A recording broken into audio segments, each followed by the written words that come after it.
Thalavoorkonam plywood ഫാക്ടറിയുടെ licence പിൻവലിക്കണമെന്നാവശ്യപ്പെട്ട് Congress സമരരംഗത്ത്. Youth കോൺഗ്രസിന്റെ നേതൃത്വത്തിൽ നിരാഹാര സമരം തിങ്കളാഴ്ച നടത്തും. പ്ലൈവുഡ് ഫാക്ടറിക്ക് ലൈസൻസ് നൽകിയത് വിജിലൻസ് അന്വേഷിക്കണമെന്നും യൂത്ത് കോൺഗ്രസ് നേതാക്കൾ ആവശ്യപ്പെട്ടു. യൂത്ത് കോൺഗ്രസ് കരീപ്ര മണ്ഡലം കമ്മിറ്റിയുടെ നേതൃത്വത്തിലാണ് കരീപ്ര പഞ്ചായത്ത് ഓഫീസിന് മുന്നിൽ നിരാഹാര സമരം സംഘടിപ്പിക്കുന്നത്. നിഷാദ് അസീസിന്റെ നേതൃത്വത്തിൽ തിങ്കളാഴ്ച രാവിലെ 10 മുതൽ ചൊവ്വാഴ്ച രാവിലെ 11 മണി വരെയാണ് നിരാഹാര സമരം. കൊടിക്കുന്നിൽ സുരേഷ് MP നിരാഹാര സമരം ഉദ്ഘാടനം ചെയ്യും. നമ്മളിവിടെ ഈ പ്രസ് മീറ്റ് വിളിക്കാനുള്ള കാരണം 16-17 കരീപ്ര ഗ്രാമപഞ്ചായത്തിലേക്ക് യൂത്ത് കോൺഗ്രസ് നടത്തുന്ന നിരാഹാര സമരവും പ്രതിഷേധ മാർച്ചിന്റെയും ഒരു വിവരണം തരാൻ വേണ്ടിയാണ്. ഈ മാർച്ച് നടത്തുന്നത് കരീപ്ര പഞ്ചായത്തിലെ തളവൂർക്കോണം പാട്ടിൽ മൃഗാശുപത്രിക്കും അംഗനവാടിക്കും പകൽ വീടിനും ഒക്കെ സമീപം കൊല്ലം ജില്ലയിലെ തന്നെ ഏറ്റവും കൂടുതൽ മേനയേറിയ ഒരു ഏലയുണ്ട്. ആ ഏലയുടെ തൊട്ട് ചാരത്തായി ഒരു അനധികൃതമായ ഒരു പ്ലൈവുഡ് ഫുൾ മാനുഫാക്ചർഡ് ഫാക്ടറി വരികയാണ്.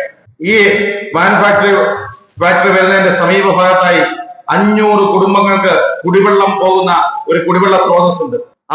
ആ സ്രോതസ്സിന് തൊട്ടടുത്തായി ഒരു തണ്ണീർത്തടമുണ്ട്. ഈ പ്ലൈവുഡ് ഫാക്ടറിയുടെ തൊട്ടടുത്ത 100 മീറ്റർ ചുറ്റളവിൽ പ്രദേശവാസികൾ താമസിക്കുന്നു. ഇവർക്കെല്ലാം വളരെ ദോഷകരമായി ഇതിനകത്ത് ഈ പ്ലൈവുഡ് ഫാക്ടറി വരുമ്പോൾ ഈ പ്ലൈവുഡ് പുഴുങ്ങുമ്പോൾ ഇതിനകത്ത് വെള്ളത്തിലടങ്ങിയിരിക്കുന്ന ഫോർമാലിൻ ഹെഡ്, ഇതിനെ ബ്രോയിലർ കത്തിക്കുന്ന റബ്ബർ പട്ടയിൽ നിന്നുണ്ടാകുന്ന റബ്ബറിന്റെ വിഷാംശങ്ങൾ മൊത്തവും ഈ പ്രദേശവാസികളെ മാരകമായ ക്യാൻസറിലേക്ക് തള്ളിവിടുന്ന ഒരു കമ്പനിയാണ് ഈ വരാൻ പോകുന്നത്. ഇതിന് യാതൊരു മാനദണ്ഡവും കൂടാതെ പ്രദേശവാസികളുടെ ഇന്റിമേഷൻ കൂടാതെയാണ് പഞ്ചായത്ത് അധികൃതർ വളരെ നികൃഷ്ടമായ കൈക്കൂലി വാങ്ങിച്ചുകൊണ്ട് ഈ പ്രവണത ചെയ്തത്. തളവൂർക്കോണത്തെ ജനജീവിതത്തെ സാരമായി ബാധിക്കുന്ന തളവൂർക്കോണം പ്ലൈവുഡ് ഫാക്ടറിയുടെ ലൈസൻസ് പിൻവലിക്കുക.